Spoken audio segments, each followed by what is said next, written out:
এবার ডিম ডিম থেরাপি গেল আদালতে, নয় কলকাতা হাইকোর্টে নয় সুপ্রিম কোর্টে। কে নিয়ে যাচ্ছেন, কিভাবে নিয়ে যাচ্ছেন, সেটাই আজকে বলবো সন্ময় স্পিক্স। আপনারা জানেন গত 1 মাস ধরে যত তৃণমূল নেতা যেখানে যাচ্ছেন ডিম তাদের উদ্দেশ্যে ছুঁড়ে মারা হচ্ছে। একমাত্র ব্যতিক্রম এখনো পর্যন্ত দুজন ব্যতিক্রম বলা যেতে পারে। এক হচ্ছে মমতা বন্দ্যোপাধ্যায়, আরেক হচ্ছে কল্যাণ বন্দ্যোপাধ্যায়। মমতাকে দেখে হাইকোর্টে সবাই চোর চোর চোর চোর বলেছে, কিন্তু ডিম কেউ ছড়েনি। আবার কল্যাণ বন্দ্যোপাধ্যায়কে অনেকেই এয়ারপোর্ট থেকে নামতে চোর চোর চোর চোর বলেছে, কিন্তু ডিম কেউ ছড়েনি। এই দুজন ব্যক্তি শুধু ডিম ছোঁড়া অন্তত দেখেননি চোখের সামনে, বা ডিমের কুসুম এসে তাদের গায়ে লাগেনি, স্পর্শ করেনি, হওয়াটা উচিত নয়। কিন্তু কে বলবে, বাংলার মানুষকে বোঝাবে কে? এত চুরি, এত ডাকাতি, এত লুম্পেনাইজেশন তৃণমূল কংগ্রেসটা গত 15 বছর ধরে করেছে, ফলত ডিম তাদের যেন সহজাত প্রাপ্য হয়ে গেছে। লোকে দোকানদারদের কাছে যখনই কোনো মানুষ যাচ্ছেন ডিম কিনতে, দোকানদার প্রথম জিজ্ঞেস করছেন ছুঁড়বেন না খাবেন। রসিকতার পর্যায়ে চলে গেছে, কিন্তু সত্যি সত্যি কোনো কোনো দোকানদার ক্রেতাকে জিজ্ঞেস করছেন। ক্রেতা হয়তো গম্ভীর মুখে বলছেন, কেন ডিম ছুঁড়তে যাবো, কেন খেতে আসবো?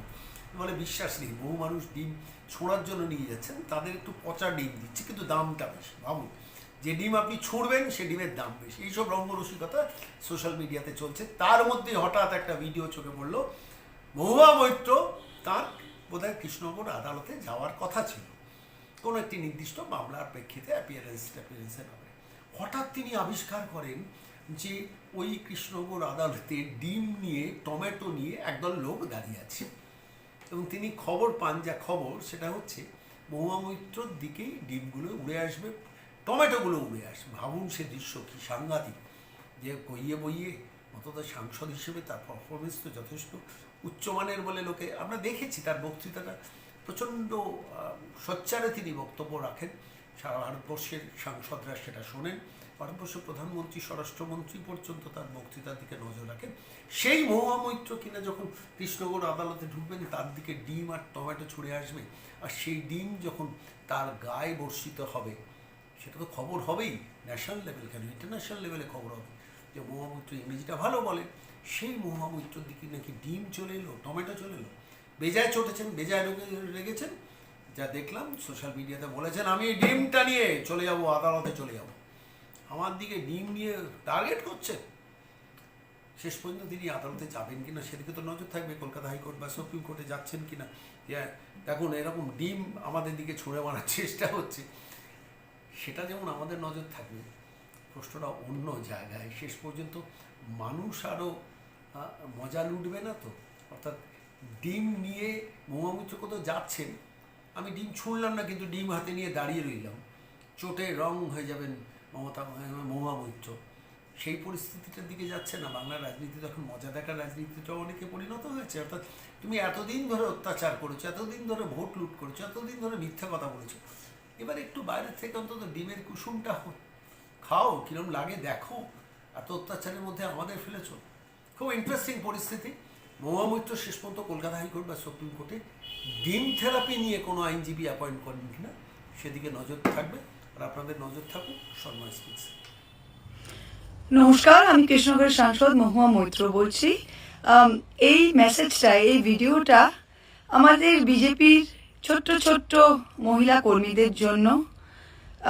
আপনাদের একটা ভিডিও দেখলাম, কালকে আমায় কেউ পাঠালো, সংবাদ মাধ্যমে বোধহয় দিয়েছেন, যে কালকে কৃষ্ণনগর কোর্টে কোনো একটা কেসে সামান্স হয়নি, কিন্তু কোনো হিয়ারিং ছিল। যাই হোক, আপনারা আমার অধীর অপেক্ষায় ছিলেন। আপনাদের প্রত্যেকটার মুখ দেখা যাচ্ছে। আচ্ছা, এই বিজেপির মহিলা কর্মীদের আমি বলতে চাই যে আপনাদের তো বিজেপির দাদারা তাতিয়েছে, বলেছে যান যান, হিরোইন হবেন, হাতে ডিম টিম নিয়ে অপেক্ষা করুন, মহুয়া মৈত্র আসবেন। মহুয়া মৈত্র হতে পারবেন না, কিন্তু মহুয়া মৈত্রের দুটো ডিম ছুঁড়ে যদি আজকে হিরোইন হয় তাহলে খুব ভালো। আচ্ছা, মহুয়া মৈত্র উজ্জ্বল বিশ্বাস নয়। প্রত্যেকটা দিদিমণিকে বলি, বিজেপির সুন্দর সুন্দর মহিলা কর্মীদের, যে রাজনীতি আমিও করেছি, আপনারা অন্য পার্টি করেন, কিন্তু একটা সিস্টেমের মধ্যে রাজনীতি করতে হয়। আমি এমএলএ হয়েছি, এমপি হয়েছি, কোনো দিন কোনো বিজেপি কর্মী পর্যন্ত, কোনো নেতা পর্যন্ত, শুভেন্দু অধিকারী এসে মিটিং করেছেন কৃষ্ণনগরে, আমাকে অনেক বলেছে পাল্টা মিটিং করো, অনেকে বলেছিল আপনি কালো পতাকা দেখান, আমি বলেছিলাম না, সবার গণতান্ত্রিক অধিকার, এসে মিটিং করবে যাবে, কোনো প্রবলেম নেই। তা আপনাদের মুখ তো দেখা যাচ্ছে, আমি তো উজ্জ্বল বিশ্বাস নই। আপনাদের মুখ দেখা যাচ্ছে, আপনারা যে আমার জন্য অপেক্ষা করছেন হাতে ডিম নিয়ে, প্রত্যেকটার মুখ দেখা যাচ্ছে। You can be recognised, you can be identified. এখন আমি কি করব? আমি তো এফআইআর করব। আপনারা হয়তো বলবেন যে না, পুলিশ তো আমাদের, পুলিশ তো বিজেপি, কিচ্ছু যায় আসে না। এফআইআর যদি না নেয়, আমি বাই নেম 156(3) করছি ম্যাজিস্ট্রেটের কাছে। ম্যাজিস্ট্রেট যদি না শোনে, সেটা আমি হাইকোর্ট করব। হাইকোর্ট যদি না করে, আমি সুপ্রিম কোর্ট করব। তাই প্রত্যেকটা মহিলা, আপনারা যে ডিম নিয়ে 2 মিনিটের জন্য হিরোইন হতে সেজেছিলেন, আপনাদের কিন্তু আগামী 3 বছর কোর্টে হাজিরা দিতে হবে। তখন কিন্তু কোনো বিজেপির দাদারা আপনাদের বাঁচাবে না।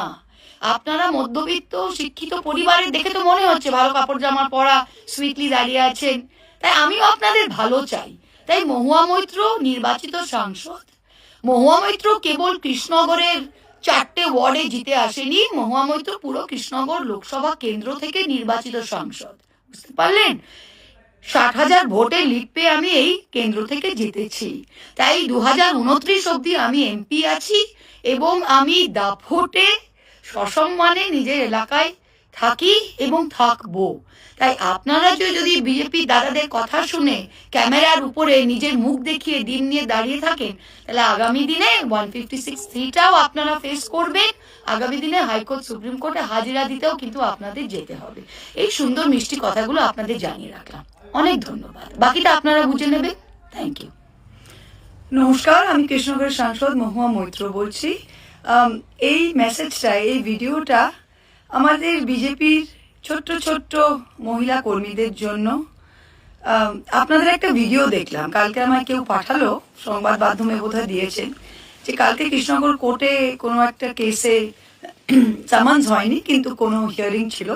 যাই হোক, আপনারা আমার অধীর অপেক্ষায় ছিলেন। আপনাদের প্রত্যেকটার মুখ দেখা যাচ্ছে। আচ্ছা, এই বিজেপির মহিলা কর্মীদের আমি বলতে চাই যে আপনাদের তো বিজেপির দাদারা তাতিয়েছে, বলেছে যান যান, হিরোইন হবেন, হাতে ডিম টিম নিয়ে অপেক্ষা করুন, মহুয়া মৈত্র আসবেন। মহুয়া মৈত্র হতে পারবেন না, কিন্তু মহুয়া মৈত্রের 2টো ডিম ছুঁড়ে যদি আজকে হিরোইন হয়, তাহলে খুব ভালো। আচ্ছা, মহুয়া মৈত্র উজ্জ্বল বিশ্বাস নয়। প্রত্যেকটা দিদিমণিকে বলি, বিজেপির সুন্দর সুন্দর মহিলা কর্মীদের, যে রাজনীতি আমিও করেছি, আপনারা অন্য পার্টি করেন, কিন্তু একটা সিস্টেমের মধ্যে রাজনীতি করতে হয়।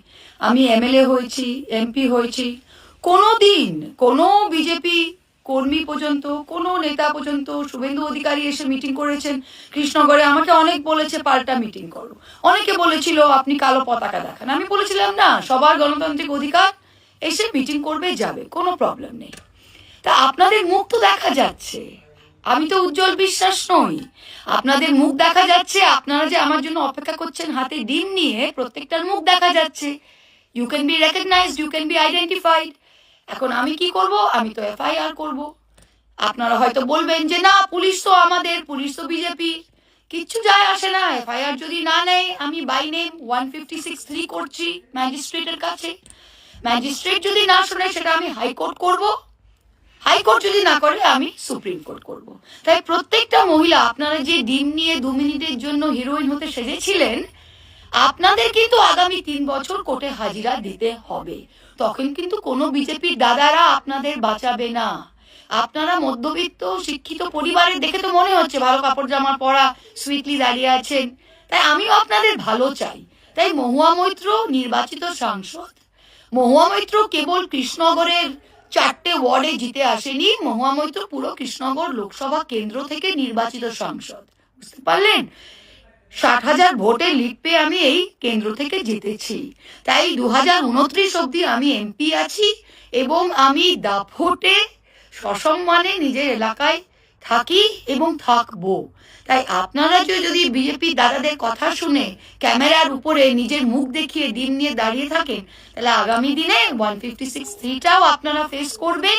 আগামী দিনে হাইকোর্ট, সুপ্রিম কোর্টে হাজিরা দিতেও কিন্তু আপনাদের যেতে হবে। এই সুন্দর মিষ্টি কথাগুলো আপনাদের জানিয়ে রাখলাম। অনেক ধন্যবাদ। বাকিটা আপনারা বুঝে নেবেন। Thank you.